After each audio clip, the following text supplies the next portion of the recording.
Christina Juju from Hiraf, Eunice Awino from CWE Tech, Esther Muhati from PHM, Timo Wafula from Kalin, Team EA, Jack Oduor from Umande Trust, Jacob Ngumi from Machakos Group, Grace Olo from Chane, Christine Yakama from Kakamega CHW, Nico Rago from Haki Jamii, Ravi Ram from PHM, Angela Nguku from White Ribbon Alliance, Dr. Selena Diambo from Kenyatta University, Emma Naliama from FAMSA, Esther Okech from Kefliado, Irene Otieno from NTSA, we have Hope Muli from Hivos, Matilda Mbwea from Help Reporter, and Sam Orlando from Pamoja Trust. If we've not mentioned your organization, I send our apologies, but we recognize your presence in the room.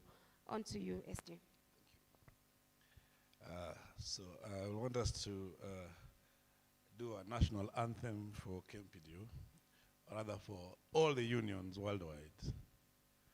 So it's because this morning, I think it will be more vibrant if we stand and sing together.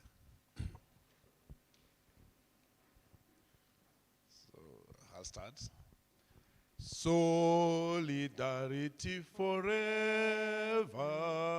Solidarity forever. Solidarity forever. For the union makes us strong. Thank you. They say short and sweet. So, first of all, I want to welcome all of you for this particular function today. As KMPDU, being in this room is quite a nostalgia. Many of our initial elections and meetings for the union were all carried in this particular room. This is the room where all our delegates used to meet and choose the leaders. And I will tell you that this month marks 10 years since the inception of KMPDU. So it's quite a memorable moment for us in the union. Basically, we all know what healthcare means. And healthcare is not only having the healthcare professionals, having the doctors, having the nurses, having the clinical officers and the community healthcare workers. But healthcare is the holistic approach to it. Healthcare is all the aspects. You must have the patients to have the healthcare.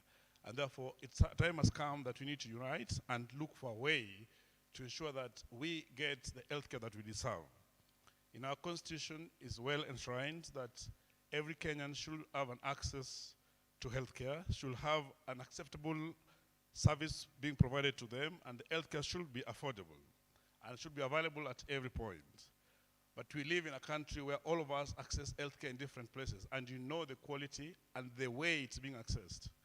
And many a times, most of us are being given political agendas and manifestos. The politicians come to us and ask us for the votes.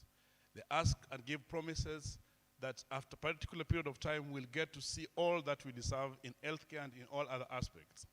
But you all know as me that the Constitution that has given us a lot of power in democracy, has given us all the rights, is again the Constitution which gave us the devolution. It gave us 47 governments in the different counties. So that has made it now, when you go to every county, you'll find that the healthcare is quite varied. That those counties that have taken healthcare very seriously, that those counties are not implementing it as it is. And therefore, it is up to the leader that is elected in office to determine how healthcare is in that particular county. Therefore, this particular forum is for us to dictate the healthcare that we all ought to have in every place that we go. And therefore, our votes in the coming election need to check which leader are we going to have. Is it the leader who has fired all the specialists in Laikipia? Is it the leader who has ensured that there's healthcare that is strong and is robust like the one of Nakuru? Or is it the leader that is from my tribe, or is it which governor we are electing, or which president? That's why we are gathered here today, to look that whatever we desire and what we want to have is what actually is dictated down. To ensure that every doctor that graduates from the university do not just have the taxpayers' money that is used in them being trained, but after training they're able to get to work and serve the Kenyans. That every community healthcare workers do not become volunteers. where we have a government where there's a lot of funds going into corruptions, but you in the communities,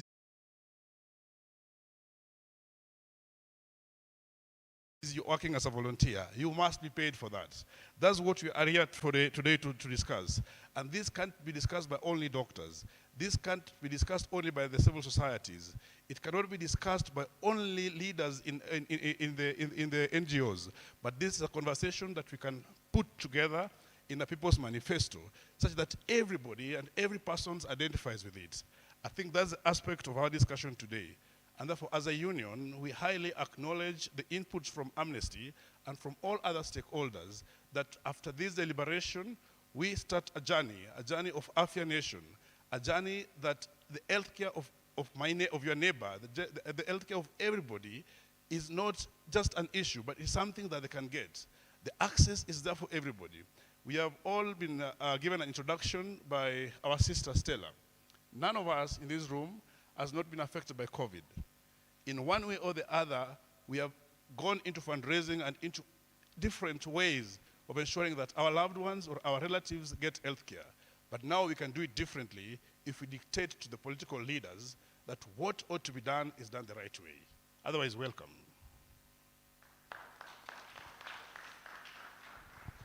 Thank you very much. Let's appreciate Dr. Davji Yatela again.